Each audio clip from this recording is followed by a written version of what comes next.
ಕಿದ್ವಾಯಿ ನಿರ್ದೇಶಕರಾಗಿ ಮತ್ತೆ ಡಾಕ್ಟರ್ ಲೋಕೇಶ್ ಅಧಿಕಾರವನ್ನ ವಹಿಸಿಕೊಳ್ಳೋದು ನಿಕ್ಕಿ ಆಗ್ತಾ ಇದೆ. ಡಾಕ್ಟರ್ ಲೋಕೇಶ್ ಸಸ್ಪೆಂಡ್ ಆದೇಶವನ್ನ ಸರ್ಕಾರ ವಾಪಸ್ ಪಡೆದಿದೆ. ಈ ಹಿಂದೆ ಅಮಾನತುಗೊಳಿಸಿ ಆದೇಶವನ್ನ ಸರ್ಕಾರ ಹೊರಡಿಸಿತ್ತು. ಹೈಕೋರ್ಟ್ ಮೆಟ್ಟಿಲೇರಿದ್ರು. ಸುದೀರ್ಘ ಕಾನೂನು ಹೋರಾಟವನ್ನ ಕೂಡ ಲೋಕೇಶ್ ಮಾಡಿದ್ರು.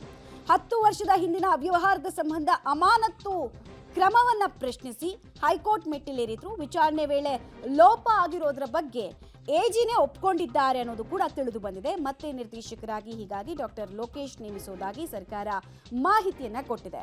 ಮರು ನೇಮಕಕ್ಕೆ ಕಿದ್ವಾಯಿ ಆಂಕೋಲಜಿ ಉಪಾಧ್ಯಕ್ಷರಿಗೆ ಸೂಚನೆಯನ್ನ ಕೂಡ ಸರ್ಕಾರದ ವತಿಯಿಂದ ಈಗಾಗಲೇ ಸಿಕ್ಕಿದೆ ಅನ್ನೋದು ಕೂಡ ಗೊತ್ತಾಗ್ತಾ ಇದೆ. ಸೊ ಬಿಗ್ ವಿನ್ ಡಾಕ್ಟರ್ ಲೋಕೇಶ್ಗೆ ಈ ಮೂಲಕ ಸಿಕ್ಕಿದೆ.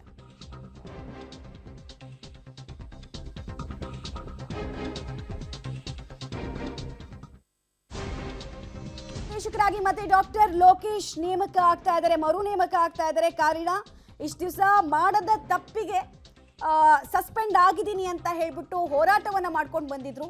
ಸುದೀರ್ಘ ಕಾನೂನು ಹೋರಾಟದಲ್ಲಿ ಜಯ ಕೂಡ ಸಿಕ್ಕಿದೆ. ಡೀಟೇಲ್ಸ್ ಕೊಡ್ತಾರೆ ಪವಿತ್ರ.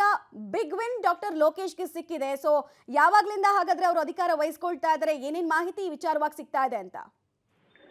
ಮಮತಾ, ಈಗ ಕಿದ್ವಾಯಿ ಸ್ಮಾರಕ ಅಭಿವೃದ್ಧಿ ಆಸ್ಪತ್ರೆಯಲ್ಲಿ ಒಂದಿಷ್ಟು ಆಡಳಿತದಲ್ಲಿ ವೈಫಲ್ಯ ಆಗಿದೆ, ಅವ್ಯವಹಾರ ಆಗಿದೆ ಅಂತ ಲೋಕೇಶ್ ಅವ್ರನ್ನ ಅಮಾನತುಗೊಳಿಸಿ ಆ ಸ್ಥಾನಕ್ಕೆ ಸೈಯದ್ ಅವ್ರನ್ನ ನೇಮಕ ಮಾಡಿತ್ತು.